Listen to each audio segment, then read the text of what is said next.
Mike, I just want to tee you up. You know, Harvard is such a node, a nexus point of all of these sort of, I don't know, globalist ops, clandestine ops, who knows, whatever you want to call it. You can articulate it better than I can. But walk us through your thoughts on Secretary Noem's letter. Well, Harvard is the university supercenter of the blob. Harvard is very much not what it seems, but what's happening right now is something very seismic, just like when Trump went after USAID in the first month in office and sort of walked up to one of the meanest, toughest, baddest gang members in prison on day one.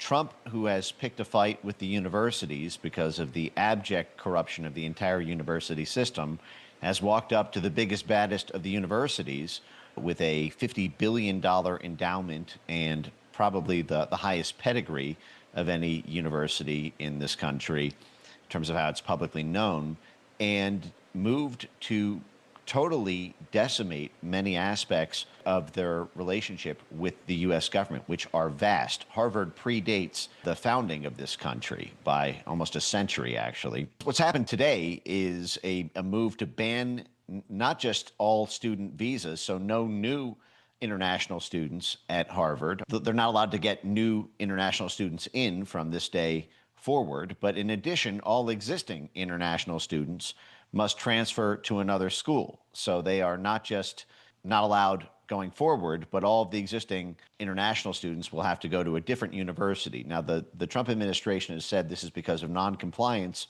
with federal government edicts. They gave several reasons.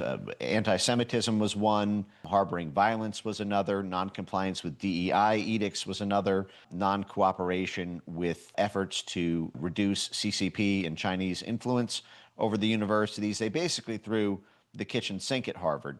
And understand, coming into the Trump administration, Harvard is set to receive $9 billion in existing grants from the U.S. federal government. $9 billion of subsidies from the federal government.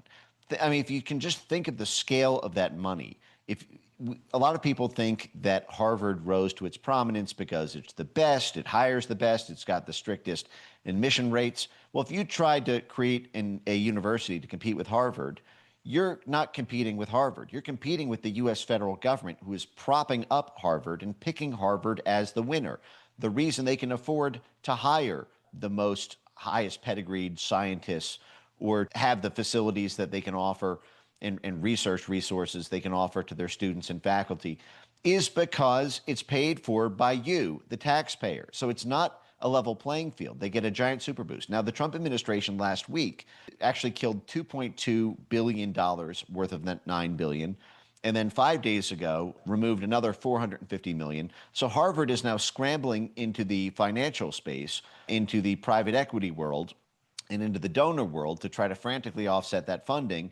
And then in the middle of this, the student visas are being revoked for international students and the transfers are being forced, which means Harvard's ability to recapitalize by going to foreign sources may also be greatly impeded, because a lot of the donations that come from foreign countries come from elites in foreign countries who make giant donations to Harvard, and then lo and behold, their sons, daughters, nieces, nephews, family mascot, and cousin's dog are enrolled at Harvard. It is a pay-to-play scheme when it comes to these sorts of contributions to get your children into places like Harvard and the Ivy League, and with less leverage to be able to offer to foreign countries because they can't guarantee a slot simply by paying their way in. This is yet another crisis for the university. I have a lot of thoughts on beyond that, but I can pause there as phase one. We've been seeing going on with the resistance and opposition to President Trump. Obviously, the Center for Nonviolent Protests under Erica Chenoweth has been partnering with Democratic members of Congress to train their, paramilitary forces how to oppose President Trump. Can you sort of bring us up to speed how we've seen them weaponize against Trump 2.0? Totally. Virtually every center, institute, and department at Harvard is weaponized against the Trump administration at every level, through their back channeling with intelligence, through their back channeling with the State Department, through their back channeling with the defense sector, through their back channeling with the U.S. Chamber of Commerce, multinational corporations, through their back channeling with the NGOs. You gave the example of Erica Chenoweth, as well as her co-author of one of her recent books, Maria Stephan. The two of them are both associated with the Harvard Belfer Center.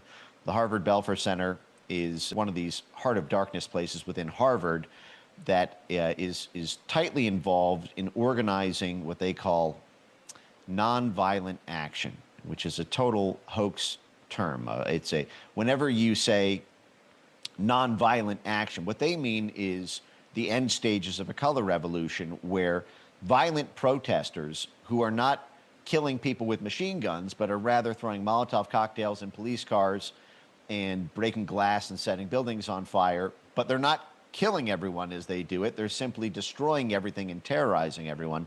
They call that nonviolent action. Now, you know, if I take a sip of water, I don't have to say that I'm nonviolently taking a sip of water. That phrase in and of itself connotes, at the very least, quasi-violent action, but it's all done through orchestrating mobs. And Erica Chenoweth and Maria Stephan, both at the Harvard Belfer Center, have been so-called scholars in this space. These are these operators who masquerade as being researchers. So they write white papers, they write academic literature on the science of how to organize a riot. How do you mobilize youth engagement? What messaging works? And then they also hold Mike, we're coming up against a break, so I'm going to hold you there. I know the audience is going to kill me. We've got to go to commercial break. I'm sorry. Mike Benz, I think we still got you. If you can sort of walk us through, again, this idea that it's President Trump who is going after Harvard, that's victim blaming. He's the one that has been, the MAGA movement, assaulted by this institution and its kind for years. Pick up where you left off. Harvard is not a university, it's a business. Harvard University is run by a 12-person board through the Harvard Corporation. The Harvard Corporation is what runs Harvard University. And the head of the Harvard Corporation is Penny Pritzker. Penny Pritzker was previously the chair of the Carnegie Endowment for International Peace. If that sounds familiar, it's because that's the organization that was run for 7 years by Bill Burns, the man elected by Joe Biden to be the head of the Central Intelligence Agency. Harvard is essentially a foreign policy tool that merges financial markets with intelligence and statecraft to impact global policy, foreign policy, and the domestic drivers of foreign policy, which include running out a president who might oppose a foreign policy that interferes with Harvard's bottom line. Harvard invests deeply and has since the Cold War ended. Harvard has been deeply invested through the Harvard Endowment in seizing Eurasia from Russia, which puts Harvard directly at the center of Russiagate. In the 1990s, everyone can look up a great article called "The Harvard Boys Do Russia," or any deep dive you want to go down on a little place called the Harvard Institute for International Development, and its role in privatizing and stealing the wealth of Central and Eastern European countries, and particularly Russia, during the 1990s. And if that name sounds familiar, the Harvard Institute for International Development may sound a little bit like the United States Agency for International Development, USAID. Harvard had its own USAID cell that got $500 million from USAID to be the long arm of USAID to loot the economic wealth of Russia in the 1990s in tandem with George Soros. Harvard was doing the dirty work of the U.S. government by putting its economists over there, by putting its liaisons over there, by building up a giant network over there, midwifing that process. And in return, the Harvard Endowment got non-competitive bids and private access at fire sale prices to the publicly held wealth of foreign countries. They did the same thing in Ukraine. They did the same thing all over Central and Eastern Europe.